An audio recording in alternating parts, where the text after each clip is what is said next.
भुवन में आरंभ होईछि पशु मनीष संपर्कर नियारा विश्व प्रसिद्ध बलद यात्रा।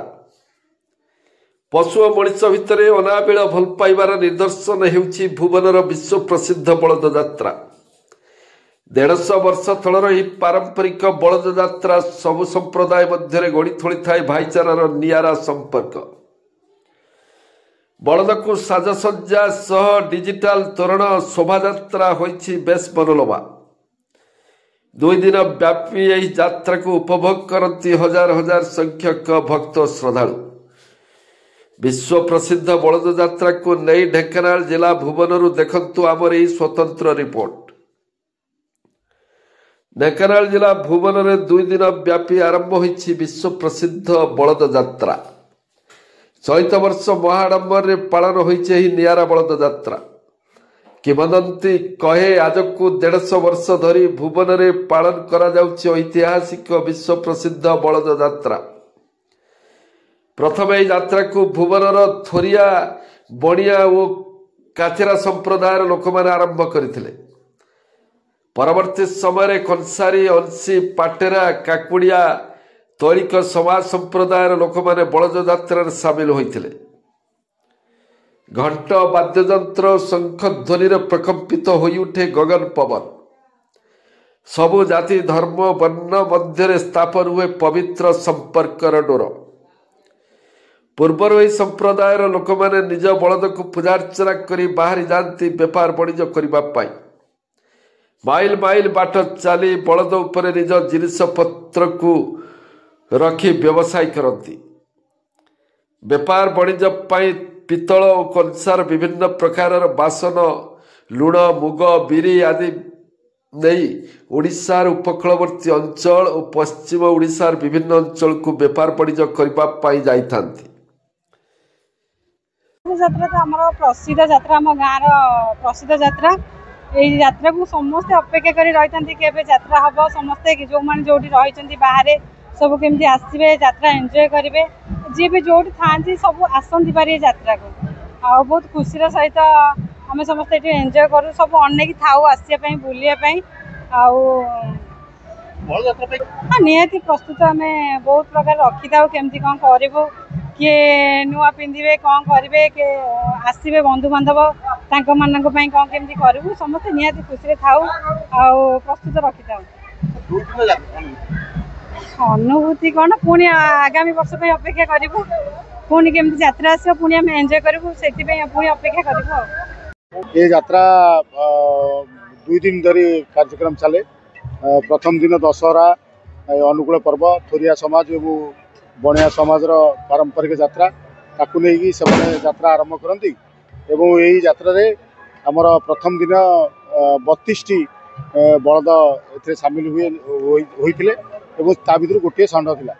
आज हूँ माँ भसाणी ये भसाणी 13 गोटी दुर्गा मेढ़ और हर पार्वती मेढ़ ये भसाणी जोगदेवे। बर्तमान काली बजार मेलन कार्यक्रम चलो पाला मंडप आम रावणपोड़ी कार्यक्रम आरंभ हो तापर बलद मैंने सुशोभित यात्रा आरंभ कर गाँ परिक्रमा करेंगे। सकाल 8टा सुधा कार्यक्रम समाप्त होवार संभावना है। प्रथम यह यात्रा अनुकूल पूजा करने पड़ी थाए। बलद गुड़ी को सुसज्जित वाद्य जंत्र ताले ताले रोषणी करा जाई जगन्नाथ मंदिर निकट को अणा जाई थाए। सेठारे पूजार्चना पर शोभायात्रा गुजरीहाट निकट को निया जाई थाए। विभिन्न संप्रदायर बलद गुड़िक शोभायात्रा सामिल करा जाई संपूर्ण भुवन परिक्रमा करा जाई थाए।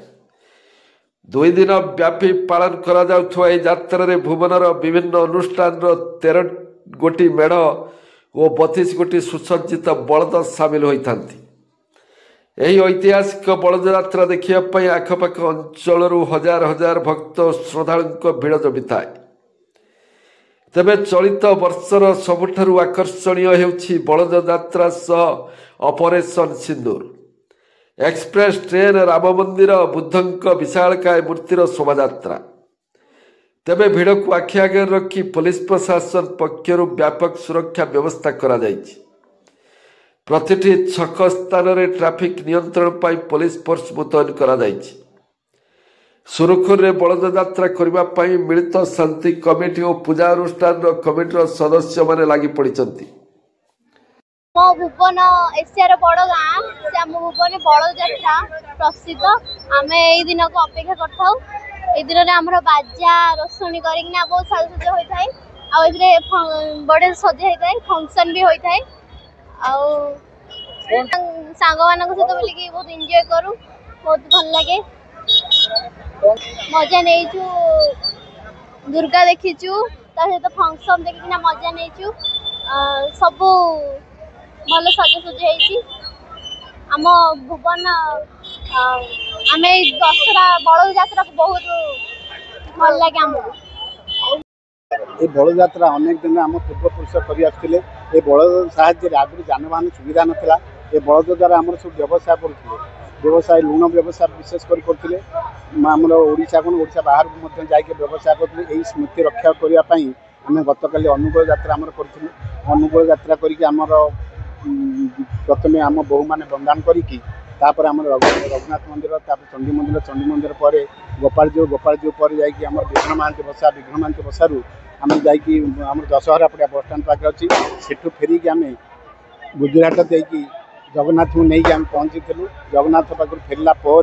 आमर दानीहर अच्छी दानीहर बंदान कार्यक्रम सारिकी गोपालजू पाखे गुणम प्रसाद रही एपर्यंत गुणमपा पर आम पुणी बलद प्राणी आम मैंने बंदान करके यात्रा समापन हुए अनुकूल यात्रा गतकाली आज किंतु बासी दशहरा जोड़ा कि माँ बड़जानी करते आमर जो थुरिया समाज काचरा बणिया ता सहित जाऊे व्यवसाय करी माँ बड़जानी को विदेश आणिक स्थापन करते स्थापन करने उद्देश्य स्मृति रखापी गतकाली अनुकूल यात्रा होता आज भसानी यात्रा बाची यात्रा आ बड़ी यात्रा से उद्देश्य आम भुवन बर्तमान 25टी बलद आउ 13टी घर पार्वती दुर्गा मेढ़ ये आज समस्त बलद सहर परिक्रमा करी आसवे शेष बणिजारी पाखे यात्रा समाप्त हुए किंतु ये विशेषत्व होती देखिए पशु आउ मनुष्य भितर संपर्क गोटे निरा ये जहाँकि कौटी ना ये विश्वविख्यात बलद यात्रा ये कौटी देखा जाए नहीं तेणु आज ये भुवन में केवल देखा तेणु बाहर बहुत हजार हजार लोग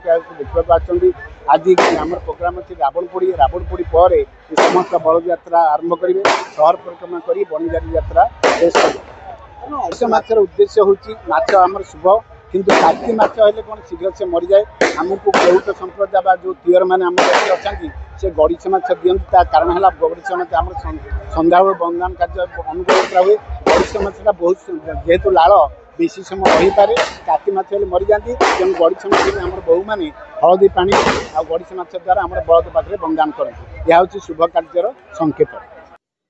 भुवनर ऐतिहासिक बलद यात्रा ओडिशा संस्कृति और परंपरार एक ज्वलंत निदर्शन पारंपरिक रीति पालन कर पर्व भाईचारा मध्य समन्वय रक्षा करिथाय। Bureau report, Odisha News express.